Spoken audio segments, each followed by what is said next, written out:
로즈미드 하늘 가족 여러분 안녕하셨습니까? 여러분들을 다시 뵙게 되어서 참으로 하나님께 감사를 드립니다. 여러분 혹시 이거 아세요? 감사하는 마음은 행복 지수를 높인다고 합니다. 밀레의 만종은 행복의 삶이란 감사에서부터 시작된다는 사실을 우리에게 잘 보여줍니다. 우리 교우님들의 하루와 또 일주일의 삶을 잘 마감할 수 있도록 인도하신 우리 하나님께 감사를 드립니다. 여러분들이 이 안식일이 정말 행복한 안식일 되기를 간절히 기원합니다. 우리 오늘의 말씀은 구별입니다. 구별, 그것은 믿음입니다 라고 하는 제목으로 말씀을 나누겠습니다. 우리 창세기 1장 3절로 4절에 있는 말씀을 같이 보시겠습니다. 창세기 1장 3절로 4절입니다. 하나님이 가라사대 빛이 있으라 하심에 빛이 있었고 그 빛이 하나님의 보시기에 좋았더라. 하나님이 빛과 어두움을 나누사. 여러분 혹시 문지방에 올라서지 말라는 말을 들어보신 적이 있으십니까? 저는 어렸을 때에 주변의 어른들이 하시는 말씀들을 들었었어요. 문지방에 올라서지 말라고요. 문지방에 올라서면 복이 나간다고 그렇게 얘기들을 하셨습니다. 그런데 왜 그렇게 말씀하셨는지 그 이유를 저는 지금까지도 몰랐어요. 그래서 제가 이 말씀을 준비하면서 인터넷을 찾아봤습니다. 왜 문지방에 올라가지 말라고 말씀을 하셨나? 그래서 살펴보니까 그 이유가 문지방에 신령한 귀신이 살고 있다고 믿기 때문에 그랬다라는 것입니다. 문지방에 신령한 귀신, 복을 주는 신령한 귀신이 살고 있기 때문에 올라서지 말라는 거예요. 그 신령한 귀신을 욕되게 하지 말라는 거죠. 그런데 재밌는 사실을 제가 발견했어요. 문지방에 올라서지 말라 이런 말과 유사하게 이런 마음을 가지고 있었던 나라가 우리 한국뿐만이 아니라 또 다른 나라들도 있다는 사실을 제가 발견하게 됐습니다. 저 유럽에서는 이탈리아, 옛날 로마죠? 이탈리아. 그 이탈리아인들도 집에 들어가는 그 문을 세 명의 신이 보호한다라고 그들이 믿었답니다. 또 인도에는 크루미족이라고 있는데 그 크루미족은 그 문지방을 그 부귀의 여신이라고 하는 라크슈미라고 하는 여신의 좌석으로 믿었다고 합니다. 그래서 그 문지방이 문이 들어오는 통로라고 그들이 믿었던 것입니다. 자, 그런데 여러분 한번 생각해 볼까요? 자, 문지방이 어떤 의미를 가지고 있습니까? 문지방은 어떤 곳입니까, 여러분? 문지방은 안과 밖을 나누는 경계선입니다.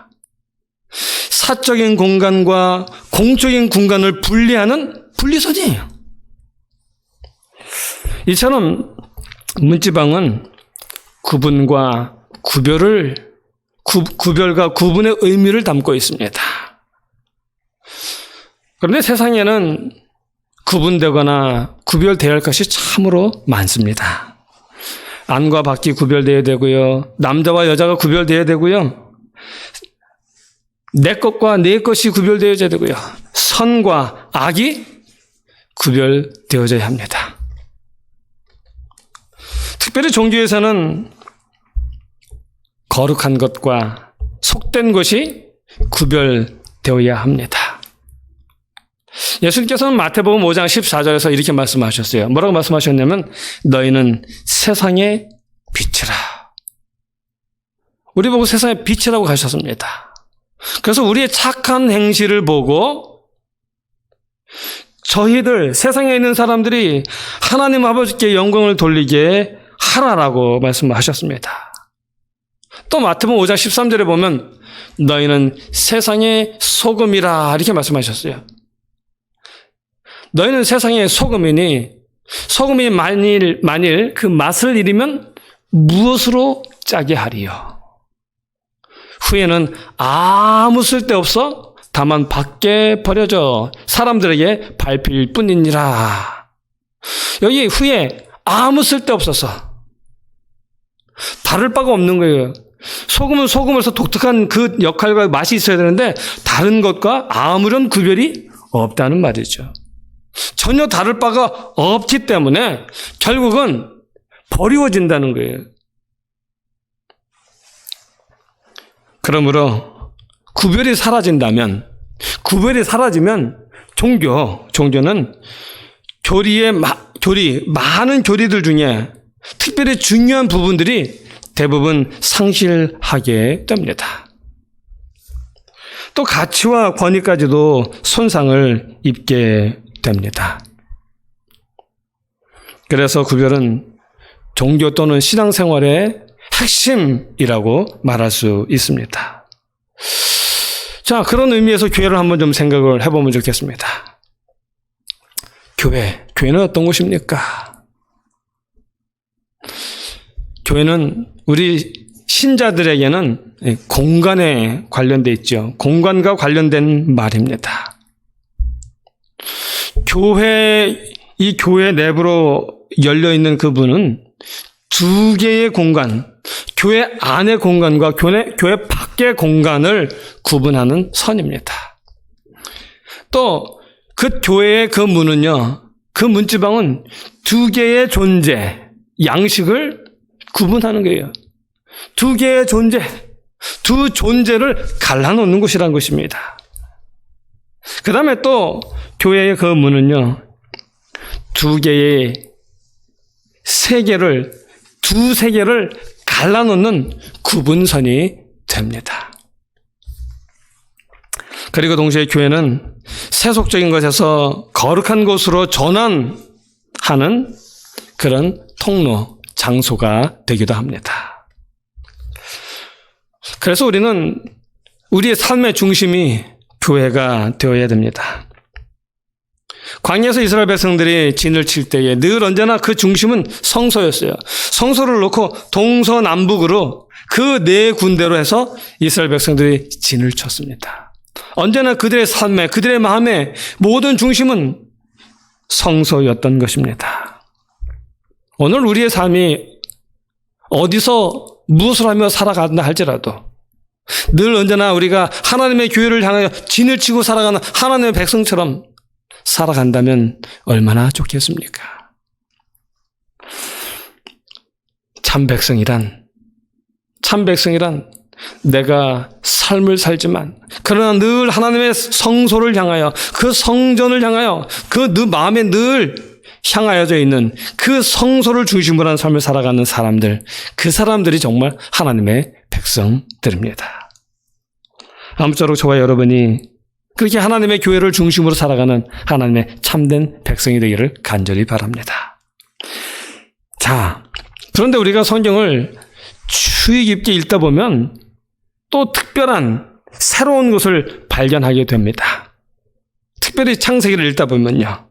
그것은 곧 하나님은 태초부터 구별하시고 구분하시는 하나님이시라는 겁니다. 창세기 1장의 그 창조의 역사를 살펴보면 하나님은 없던 것을 있게 하십니다. 그리고 있게 된 것을 구분하는 그 일을 하셔요. 없던 것을 있게 하시는 일과 있는 것을 나누게 하시는 일, 그 일을 하신다는 것입니다. 그러므로 창조란 있게 하는 것이고요.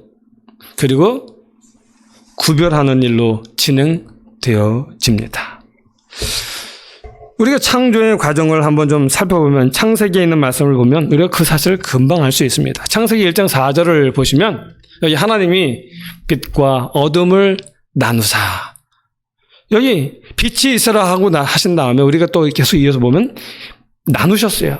그 다음에 창세기 1장 6절 7절에 보면은 하나님께서 물을 나누시죠. 궁창을 중심으로서 궁창 위의 물과 궁창 아래의 물로 나누게 하리라 하시고 나누게 하심에 그대로 되니라. 또 창세기 1장 9절에 보면 여전히 하나님께서 천하의 모든 물이 한 곳으로 다 모이고 땅이 드러나게 하시는 일을 하셨습니다.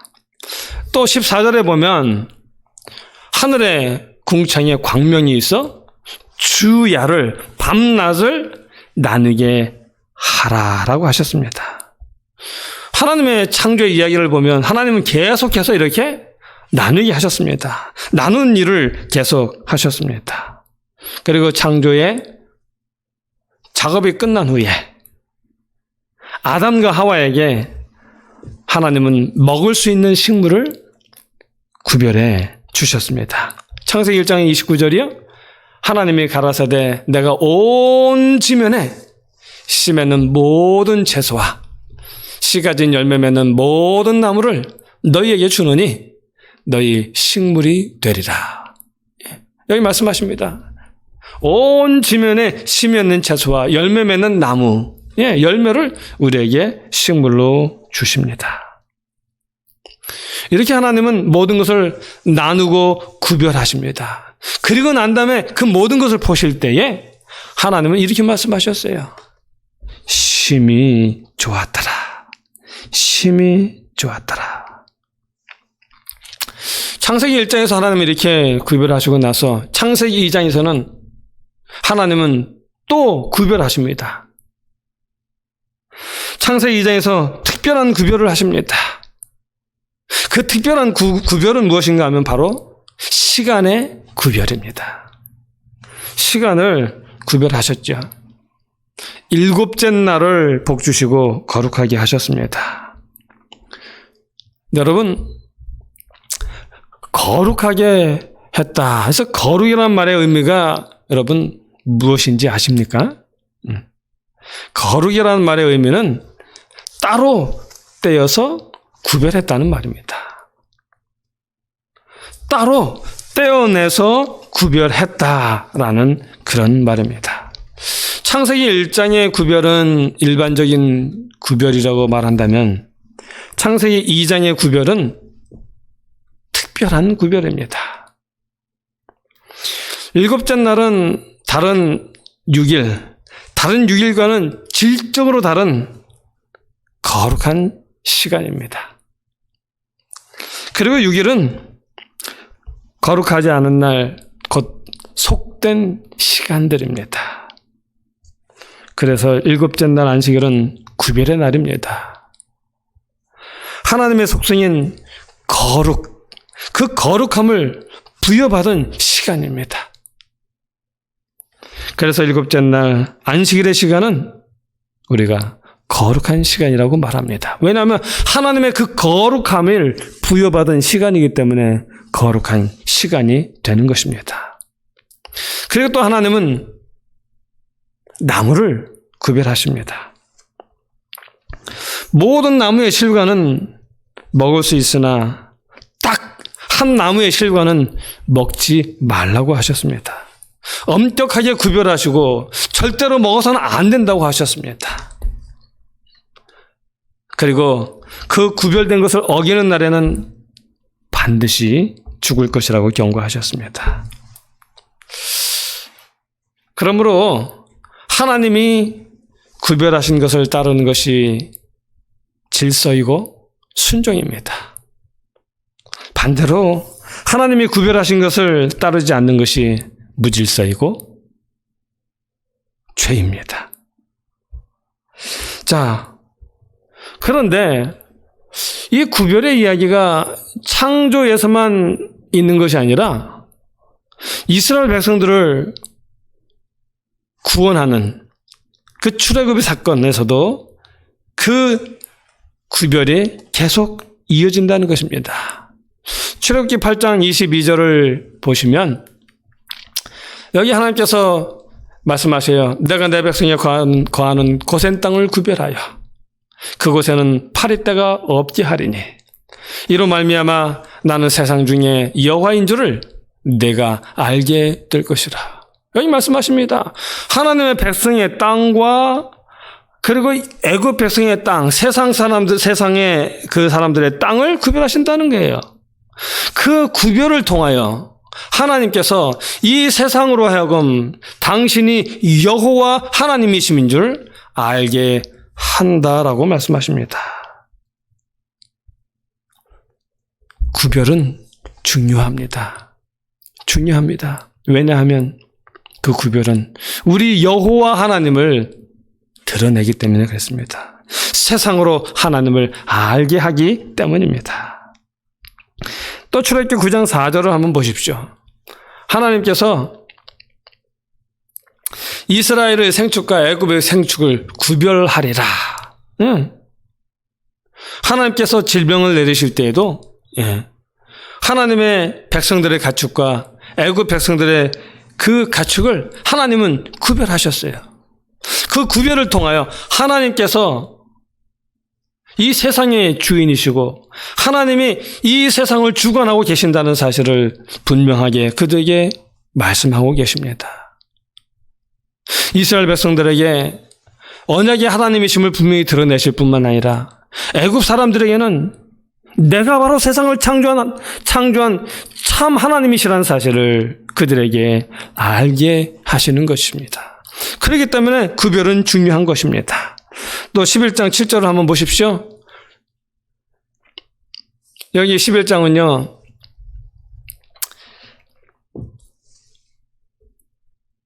위에 가운데 처음 난 것은 위에 앉은 바로의 장자로부터 맷돌 뒤에 있는 여종의 장자까지와 모든 생축에 처음 난 것이 죽을지니라.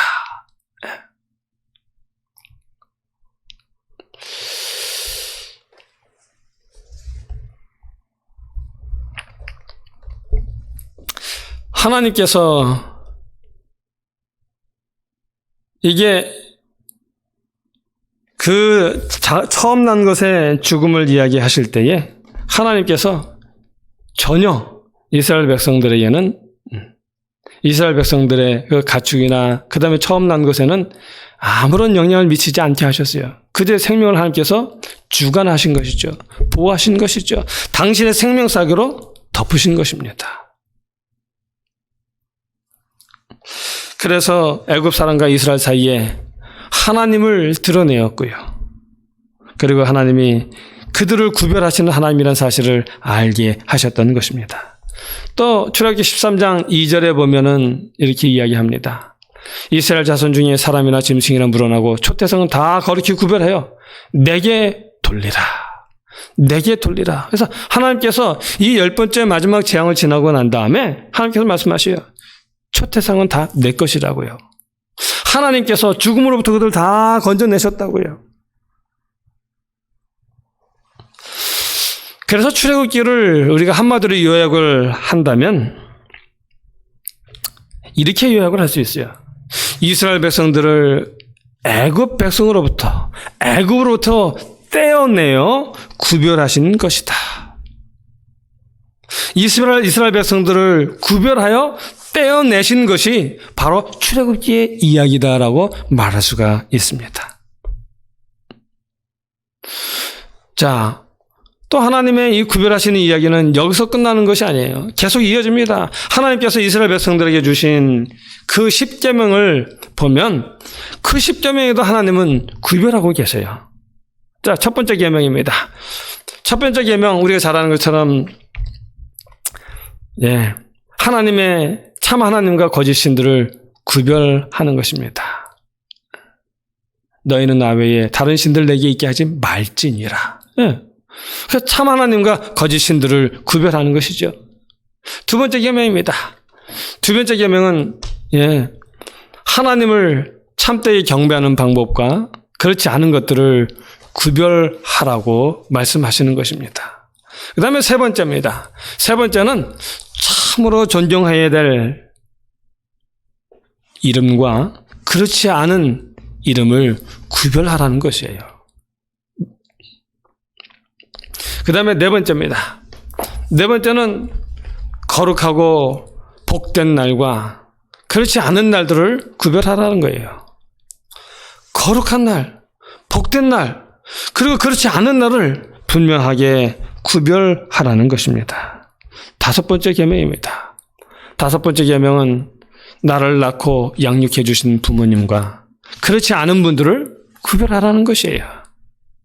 자, 그 다음에 6번째입니다. 6번째는 인간 생명의 존엄성과 여타 생명의 가치를 구별하라는 것입니다. 7번째, 배우자인 이성과 배우자 아닌 이성을 구별해서 대하라는 것입니다. 그 다음 8번째입니다. 8번째, 나의 소유와 타인의 소유를 구별하라. 내 것과 네 것을 구별하라는 거예요. 그 다음에 9번째입니다. 참말과 거짓말을 구별하라는 것입니다. 그리고 10번째입니다. 10번째는 품어도 되는 마음과 품어서는 안 되는 마음을 구별하라라고 말씀하셨습니다. 이렇게 하나님은 계속해서 구분하고 계십니다. 그런데 하나님은 이 10계명에서도 구별하셨어요. 그런데 그 이후에도 하나님 또 구별하십니다. 바로 출애굽기 25장에 보면은 또 하나의 구별을 지시하시는데 그것은 바로 공간입니다. 공간의 구별입니다. 바로 성소, 거룩한 장소. 이렇게 하나님은 창조의 과정에서는 시간을 구별하여 안식일을 제정하셨고요. 구원의 과정에서는 공간을 구별하여 성소를 세우게 하셨습니다. 그래서 성소는 구별된 곳이요, 거룩한 곳입니다. 자, 이제 하나님의 그 구별하시는 이야기가 그러면 출애굽기에서 끝이 날까요? 그렇지 않습니다. 레위기서도 읽어보면 여전히 하나님은 구별하십니다. 레위기의 이야기를 보면요, 하나님은 일반 백성과 레위인을 구별하십니다. 그리고 하나님은 다시 그 레위인들 중에서도 제사장을 구별하십니다. 그리고 하나님은 또 그 중에서도 아론의 후손을, 아론 그리고 그 자손을 구별하십니다. 그리고 하나님은 제사법이라든지 위생법이라든지 정결법 등을 주시는데요. 이 모든 것들은 다 성결, 구별에 관한 법들입니다.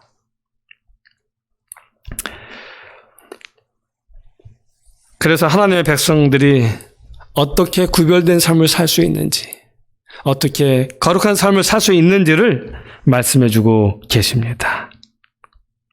그래서 하나님의 사람이란 거룩한 장소를 구분할 줄 아는 사람입니다. 거룩한 시간을 구별할 줄 아는 사람입니다. 마음을 구별할 줄 아는 사람이고요. 삶을 구별할 줄 아는 사람입니다. 그리고 이것을 믿음 생활이라고 말합니다. 믿음 생활. 자, 여러분, 이게 왜 중요한지, 왜 이게 믿음 생활인지 우리는 훗날 이스라엘 백성들의 모습을 통해서 알 수가 있습니다. 훗날 이스라엘 제사장들이 거룩한 것과 속된 것을 분별하지 않습니다. 이로 말미암아 백성들이 부정한 것과 정한 것을 구별하지 않습니다. 그 결과 이스라엘은 몰락의 길로 빠져들게 되었습니다. 하나님은 그 사실을 에스겔서를 통하여 명확하게 말씀하셨어요. 언급하셨어요. 에스겔서 22장 26절입니다. 에스겔서 22장 26절. 그 제사장들은 내 율법을 범하였으며 나의 성물을 더럽혔으며 거룩함과 속된 것을 분별치 아니하였으며 부정함과 정한 것을 사람으로 분별하게 하지 아니하였으며 그 눈을 가리워 나의 안식일을 보지 아니하였으므로 내가 그 가운데서 더럽힘을 받았느니라. 여기 이야기합니다. 내 제사장들의 율법을 범했다고요. 나의 성물을 더럽혔다고요. 거룩한 것과 속된 것을 분변치 아니하였다고요. 부정한 것과 정한 것을 분별하지 않았다고요. 사람들로 하여금 그렇게 분별하며 살게 해야 되는데 그렇게 하지 않았다는 것입니다. 그리고 눈을 가리워서 안식을 보게 하지 않았다고요. 그래서 내가 그 가운데서 더럽힘을 받았다라고 말합니다. 참 의미 있는 말입니다. 오늘 나의 삶이 하나님께서 말씀하신 것들을 얼마나 정확하게 잘 구분하며 살아가고 있습니까? 하나님이 정해주신 그 질서를 따라서 우리가 어떻게 살아가는지, 그것이 바로 우리 하나님이 어떤 분이신지를 세상에 보여주는 것인데, 우리가 그러지 못하기 때문에 하나님께서 우리 가운데서 더럽힘을 받고 계신다라고 말씀하고 계시는 것입니다. 저와 여러분은 하나님을 더럽히는 사람이 아니라 하나님께 영광을 돌리는 사람이 되면 좋겠습니다. 우리의 선한 행실을 통하여 저희로 하나님께 영광을 돌리게 하라라는 마태복음 5장 14절의 말씀처럼 우리가 하나님께서 정하신 이 구별된 그 질서의 삶을 통해서 하나님께 영광 돌리는 삶이 되기를 간절히 바랍니다. 자, 이 구별하는 하나님의 일은 여기서 끝이 날까요? 그렇지 않습니다. 우리 하나님은 마지막 때에도 당신의 하실 일이 무엇인지를 우리에게 말씀하셨어요. 그것은 당신의 백성을 구별하시는 것입니다. 마태복음 13장 47절로 49절에 보면 여기 이렇게 말씀합니다. 또 전국은 마치 바다에 치고 각종 물고기를 모으는 그물과 같으니 그물에 가득함에 물가로 끌어내고 앉아서 좋은 것은 그릇에 담고 못된 것은 내어 버리느니라. 세상 끝에도 이러하리라. 천사들이 와서 의인 중에서 악인을 걸러내요. 여기 이야기합니다. 자, 그물을 던져서 물고기를 많이 건졌는데 이제 그물을 육지로 끌어내서 앉아가지고 그 중에 좋은 물고기들은 담고 못된 것들은 여기 표현 그대로 못된 것은 내어버린다는 것입니다. 이것처럼 세상 끝에도 천사들이 와서 의인 중에서 악인을 갈라낸다는 것입니다. 자, 마태복음 24장 40절에도 이렇게 기록합니다. 그때에 두 사람이 밭에 있음에 하나는 데려감을 당하고 하나는 버려둠을 당할 것이요. 여기 두 사람이 있어요. 밭을 가고 있습니다. 그런데 그 중에 한 사람은 데려감을 당할 것이고 그 중에 하나는 버려둠을 당할 것이다 라고 이야기합니다. 구별이지요. 또 마태복음 24장 41절에는 두 여자가 매를 갈고 있습니다. 그런데 그 두 여자가 매를 가는데 한 여자는 데려감을 당하고 또 다른 한 여자는 버려둠을 당할 것이라고 이야기합니다. 지금 우리가 살펴본 마태복음 13장과 24장에 있는 이야기들은요, 마지막 때에 하나님이 하시는 일이 무엇인지에 대해서 이야기하고 있습니다. 하나님이 하실 일에 대한 비유입니다. 하나님은 마지막 때에 사람들을 두 무리로 나누십니다. 한 무리는 상급 그리고 구원을 받을 것이고요. 한 무리는 멸망과 형벌을 받을 것입니다. 이처럼 하나님은 악인과 의인을 구별하십니다. 또 열처녀의 비유 마태복음 25장에 보면은 거기도 이렇게 이야기합니다. 마태복음 24장 7절로 10절인데 거기 열처녀가 있는데요. 그 열처녀들이 신랑이 오길 기다리고 있었습니다. 그런데 신랑이 더디 오면 다 졸고 있는 거예요. 그런데 갑자기 신랑이 왔지요. 그래서 10절에 보면 그래서 기다리고 있다가 다 졸았지만 5처녀가 기름이 준비되지 않았죠. 그래서 그들이 준비된 처녀들에게 기름을 좀 빌려달라고. 그랬더니 우리 쓰기에도 넉넉지 않니? 가서 사오는 게 좋겠다라고 제안합니다. 그래서 그들이 사러 가죠. 그러는 사이에 혼인잔치가 시작되고 그 슬기로운 5처녀가 그 혼인잔치에 들어가면서 문은 닫힙니다. 역시 하나님께서 마지막 때에 하실 일이 무엇인지를 우리에게 말씀하십니다. 마지막 때에도 그분은 구분하십니다.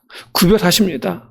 당신의 백성들을 세상으로부터 구별하여 내십니다. 또 양과 염소의 이야기도 보면 마태복음 25장 31절로 33절에 보면 이야기하죠. 목자가 양과 염소를 분별하는 것 같이 모든 민족을 다 모아서 나눈다고요. 양과 염소로 나눈다라고 말씀하십니다. 또 재림의 허락 요한복음 14장 1절 3절도 보면은 그래요. 여기 보면 너희는 마음에 근심하지 말라. 하나님을 믿으니 또 나를 믿으라. 내 아버지 집에 거할 곳이 많도다. 그렇지 않으면 너희에게 일렀으리라. 내가 너희를 위하여 처소를 예비하러 가노니 가서 너희를 위하여 처소를 예비하면 내가 다시 와서 너희를 내게로 영접하여 나 있는 곳에 너희도 있게 하리라. 여기 구별하는 거예요. 누구를요? 너희를 나 있는 곳에 있게 하겠다는 것입니다.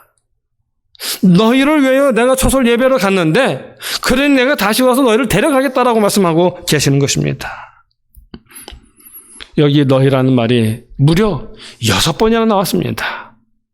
여기서 말하는 너희가 누구입니까 여러분? 여기서 말하는 너희는 세상에서 혼탁한 세상에서 하나님께서 말씀하신 대로 구별하며 구분하며 살아간 사람들입니다. 그래서 하나님께서 구별하신 대로 살아가는 것이 순종이고 믿음이라고 말하는 것입니다. 자, 여러분, 이제 마지막 때에 지금 우리가 너희를 살펴봤는데 그 반대되는 사람들을 우리 한번 좀 살펴봐야 되지 않겠습니까?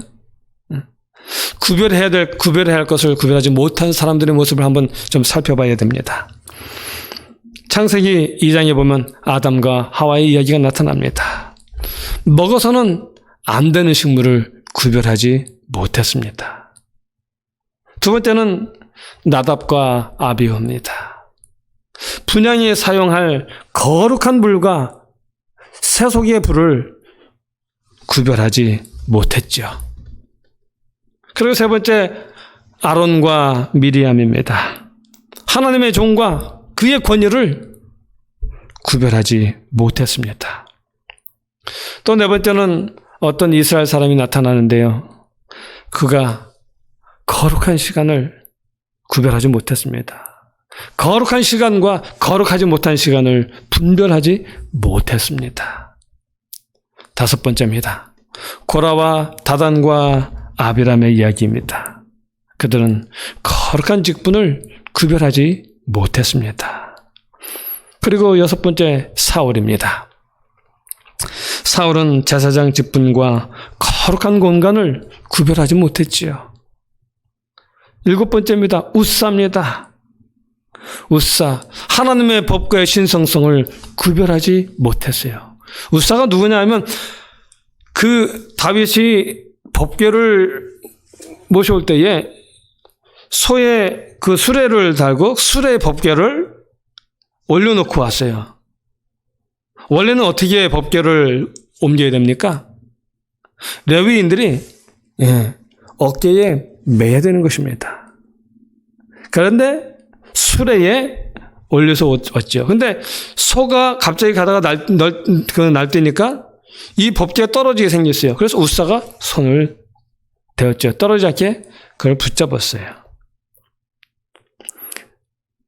그 우사가 바로 지금 말하는 우사입니다. 그 우사가 하나님의 법궤의 신성성을 구별하지 못했다는 것입니다. 그 다음에 우시야입니다. 우시야 왕이죠. 제사장 직분과 거룩한 공간을 역시 구별하지 못했습니다. 아나니아와 삽비라입니다. 아나니아와 삽비라. 하나님께 바쳐진 땅과 그렇지 않은 땅을 구별하지 못한 것입니다. 이상 우리는 성경에 더 많은 인물들이 있지만 이 아홉 종류의 사람들을 살펴봤는데 이 사람들은 그릇 행한 사람들입니다. 마땅히 구별할 것을 구별하지 못한 사람들입니다. 속된 것과 거룩한 것을 구별하지 못한 사람들입니다. 그리고 그들은 일명 죄인들입니다. 죄인. 그래서 하나님께서 말씀하신 그 말씀대로 순종하는 사람이 거룩한 백성이에요. 이제 오늘의 말씀을 요약해 보겠습니다. 거룩한 백성이란 하나님의 거룩한 시간을 기억할 줄 아는 사람입니다. 안식일을 기억하여 거룩히 지키는 사람, 거룩한 장소, 성소를 구별하여 공경하는 사람입니다. 또 거룩한 것과 속된 것을 구별하는 사람입니다.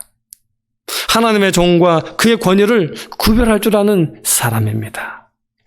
옳은 것과 그릇된 것을 구별할 줄 아는 사람입니다.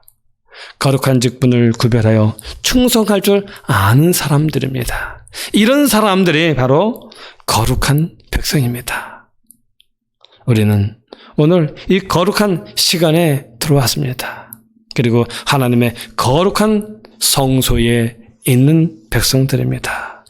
아무쪼록 우리의 삶이 이 안식일에는 거룩한 시간과 거룩한 장소를 구별할 줄 알 뿐만 아니라 우리에게 말씀하신 거룩한 것과 속된 것들, 옳은 것과 그릇된 것들,